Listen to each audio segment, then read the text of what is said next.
최근 기준금리 인상으로 금융기관의 조달금리도 함께 상승하고 있습니다. 조달금리란 금융기관이 가게나 기업에 대출해주기 위해 자금을 마련하는 과정에서 발생하는 이자율인데요. 특히 카드, 캐피탈, 저축은행 등 고금리 업권의 조달금리 인상폭이 기준금리 대비 2배 넘게 상승하여 법정 최고금리에 근접한 고금리로 신용대출을 받던 가구들이 대출 시장에서 배제될 우려가 커졌습니다. 문제는 고금리 신용대출 이용자의 대부분이 취약가구라는 점인데요. 이들을 보호하기 위해 도입된 법정 최고금리는 최초 66% 수준으로 결정되었다가 현재 20%까지 낮아졌고 추가 인하를 통해 취약계층의 이자 부담을 줄여야 한다는 논의가 계속되고 있습니다. 앞으로 법정 최고금리가 더 낮아지면 어떻게 될까요? 분석 결과 법정 최고금리가 2%포인트 추가 인하되면 고금리 업권에서 신용대출을 받는 사람 중 77.4만 명이 금리 인하 혜택을 받는 것으로 나타났습니다. 하지만 법정 최고금리가 낮아지면 은행은 최고금리에 근접한 수준으로 대출받던 사람으로부터 더 이상 수익을 낼 수 없게 되는데요. 이로 인해 은행의 대출 승인율이 줄어들 수 있습니다. 구체적으로 65.9만 명은 이 금융권에서도 대출이 승인되지 않아 대부업이나 비제도권 금융으로 밀려나고 이렇게 밀려난 신용대출 규모는 약 6조 원이나 됩니다.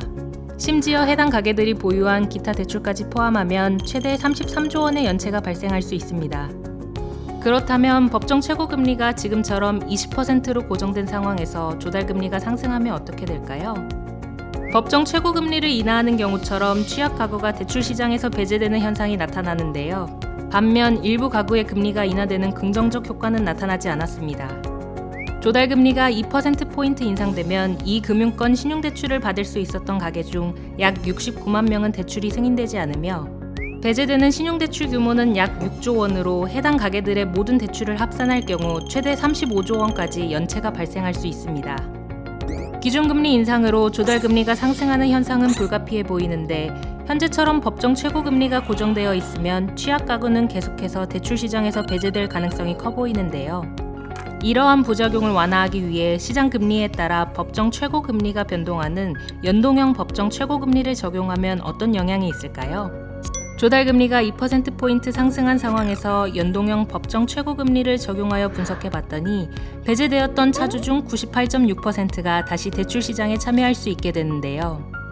이를 소비자 효용의 관점에서 살펴보면 고정형 법정 최고금리 하에서는 조달금리가 상승할 때 소비자 잉여가 한 달에 1인당 약 5만 원이나 감소하지만 연동형 법정 최고금리 하에서는 3천 원 감소에 그쳐 상대적으로 소비자 효용이 증가하는 것으로 나타났습니다.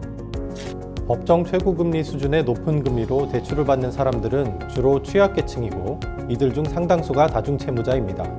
조달금리는 변동성이 커서 이들이 시장에서 배제되는 것을 실시간으로 파악하기 쉽지 않기 때문에 정책금융만으로 조달금리 인상의 부작용을 해결하는 것은 한계가 있습니다.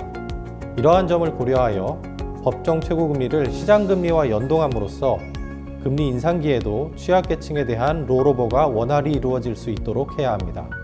또한 부채 상환 부담이 커진 취약계층 중 생활의 필수적인 소비마저 어려운 이들을 선별하여 저금리 정책금융을 공급하는 등 정부가 재정을 통해 이들을 지속적으로 보조할 필요가 있습니다.